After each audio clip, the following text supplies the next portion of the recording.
Request Dr. Nikhil Agarwal, CEO, AP Information Society, to share his vision on security. In the meantime, I just request Mr. M. Ramesh from Telangana Police. Telangana Police DG's office has nominated him to be a speaker. A big round of applause for him. Mr. M. Ramesh, to come on stage. I think Nikhil sir can help in the perspective of what Loknath Bera sir was saying, ki institutes and education institutes. Nikhil Agarwal sir has been a teacher also. So I think that perspective is here.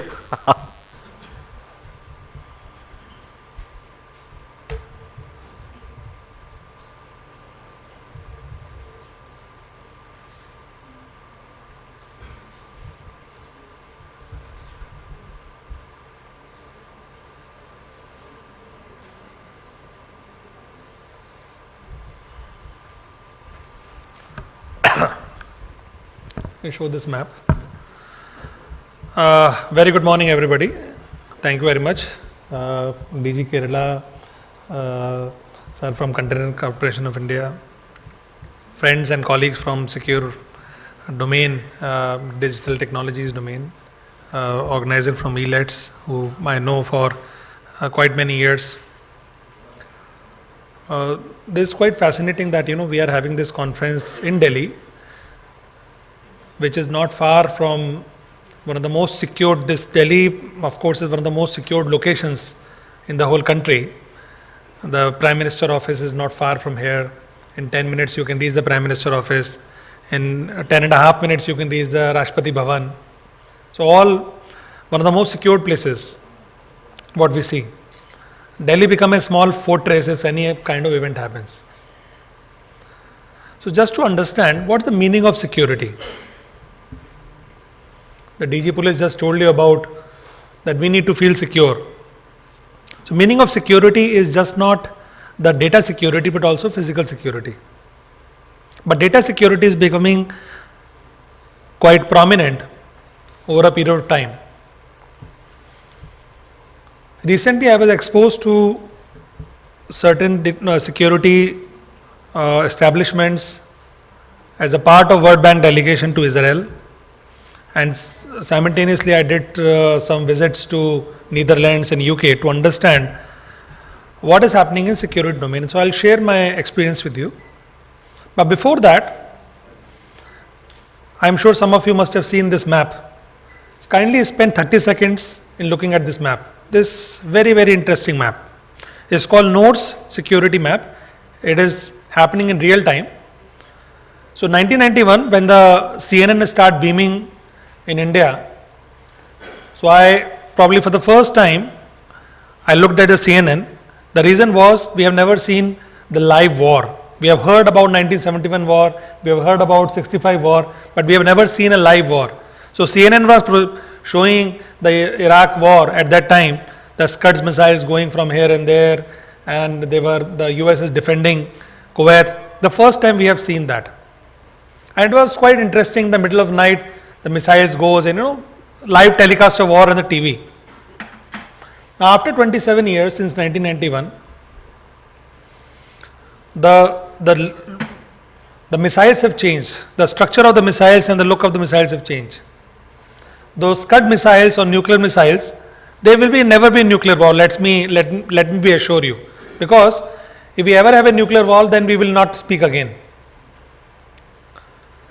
Once the nuclear war happens, then there is no point in having this discussion. It's over. So there will be never nuclear war in our lifetime. So we are trying to protect our borders, but in reality, the real borders is not that physical line. The real borders are right here. Millions of attacks happens every second. This is called Node Security Map. You can see these are all attacks happening real time. We know about the origin of attacks. We know the attack types. We know the attack targets. We know the IP of the attack. What we can do about it? Nothing much. I went to Israel. Israel, one of the most secured country in the world. So I took the plane from Heathrow and you are landing in Israel. You can see that you are entering into physical war zone. Jordan on one side, Syria on one side, Palestine on one side, ISIS on one side, Egypt turmoil is on other side.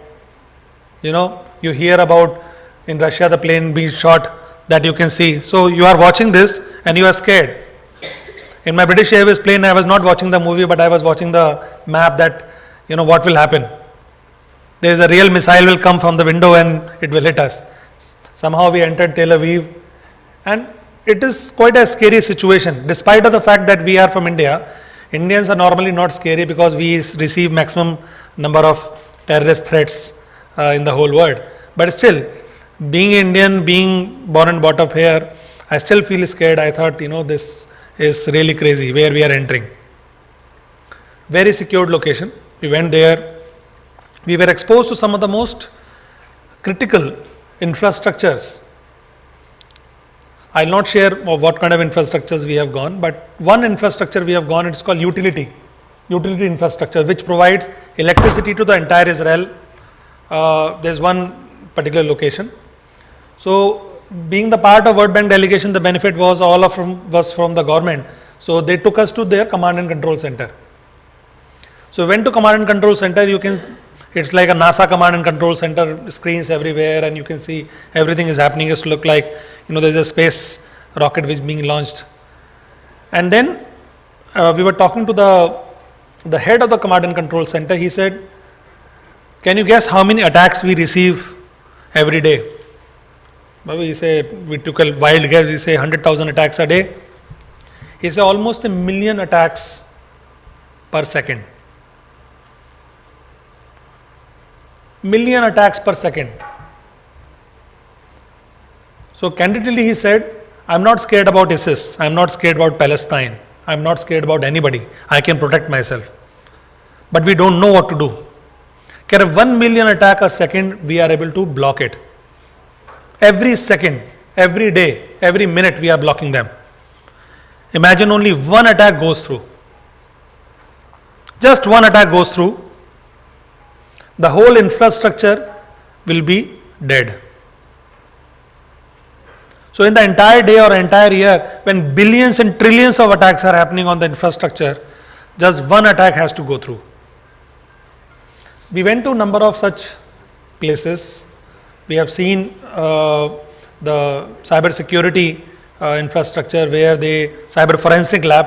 In fact, through DG of Police, I want to request that the Indian government should send a delegation to see the cyber forensic infrastructure of Israel.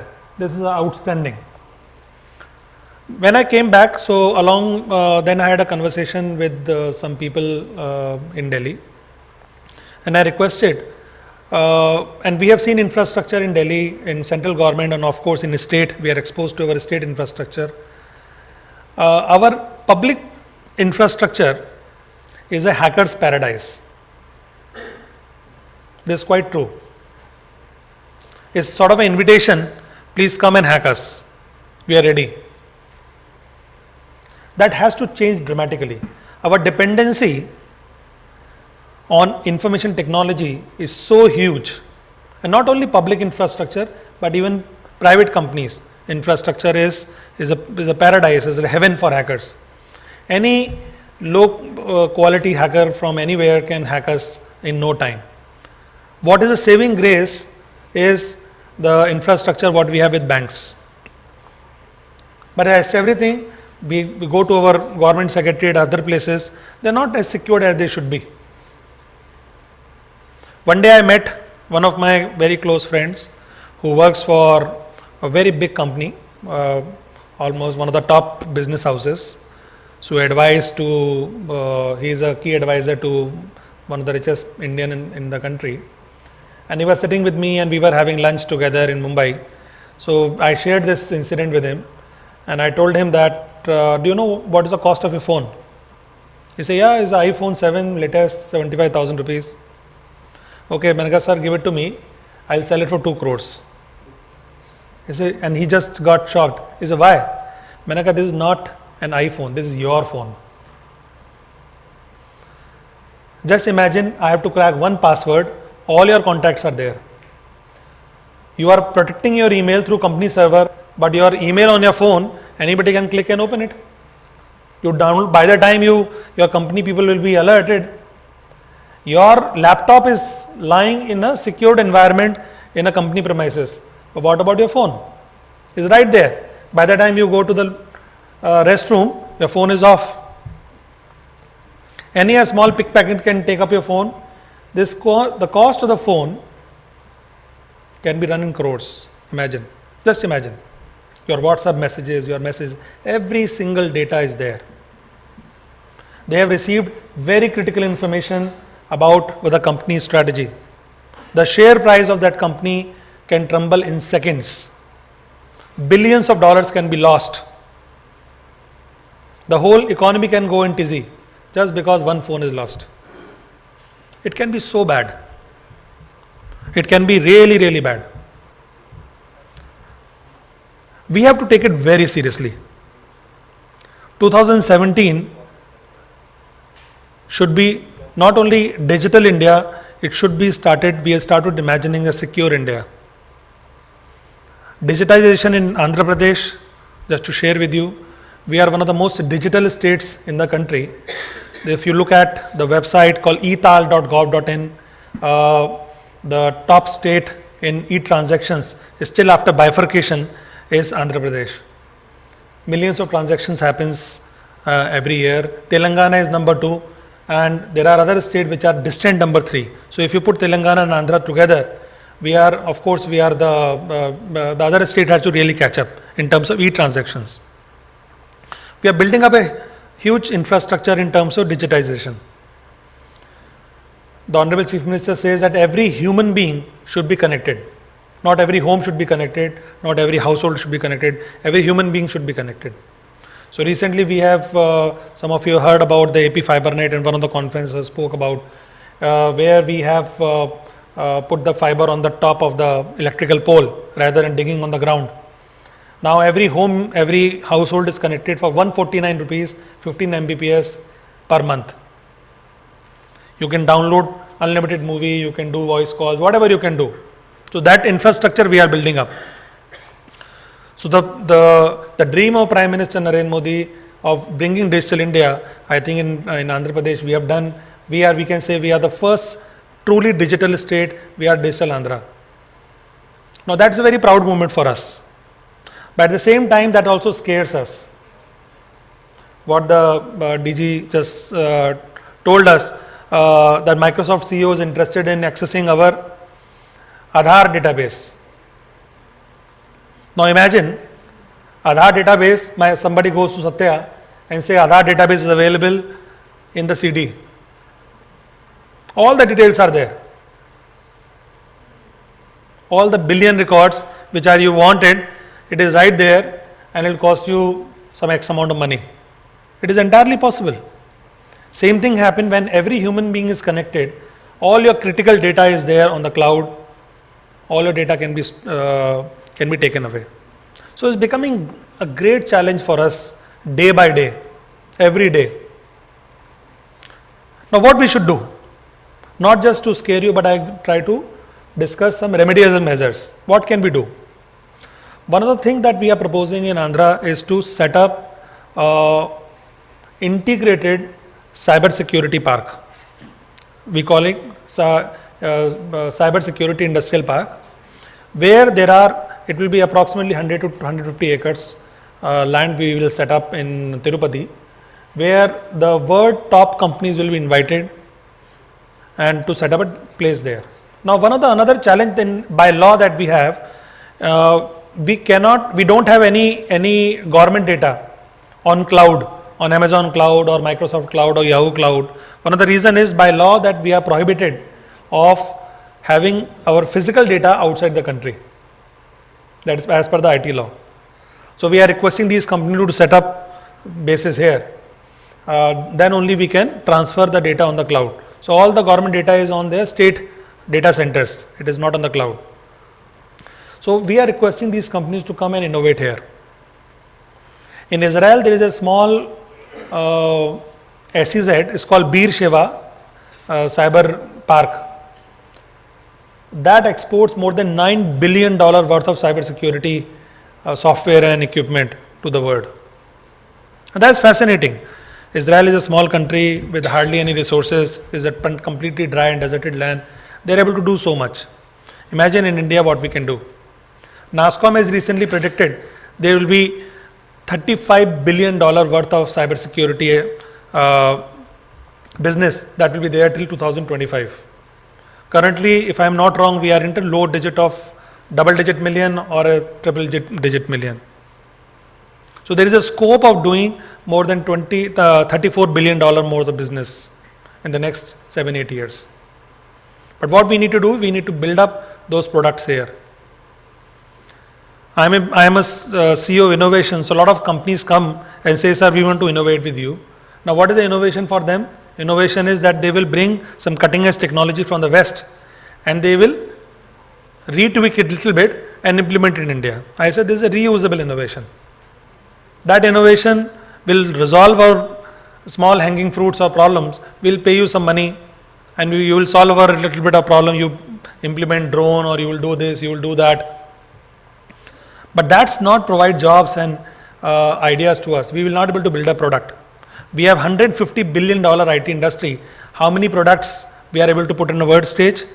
Practically zilch, nothing. So now there's a time for cybersecurity industry, security industry to build up some of the finest products in the next few years. Government is ready to support. Government is willing to participate. Or the DG also just said that private companies initially we were not supporting, but now there is a change of mindset in the government that private companies are welcome.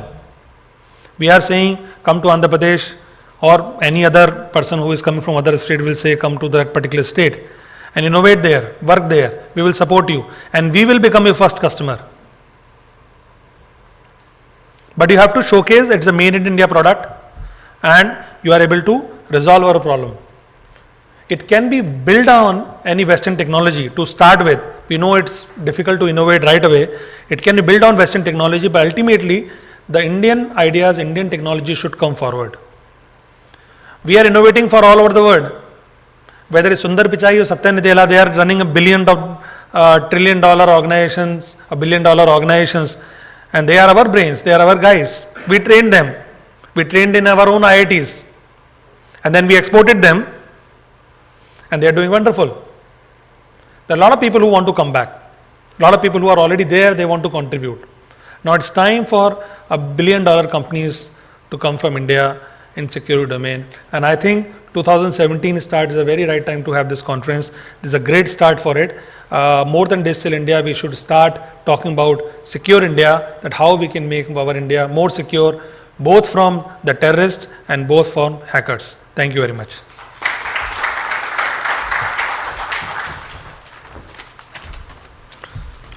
Thanks, Dr. Nikhil Agarwal, CEO, AP Innovation Society.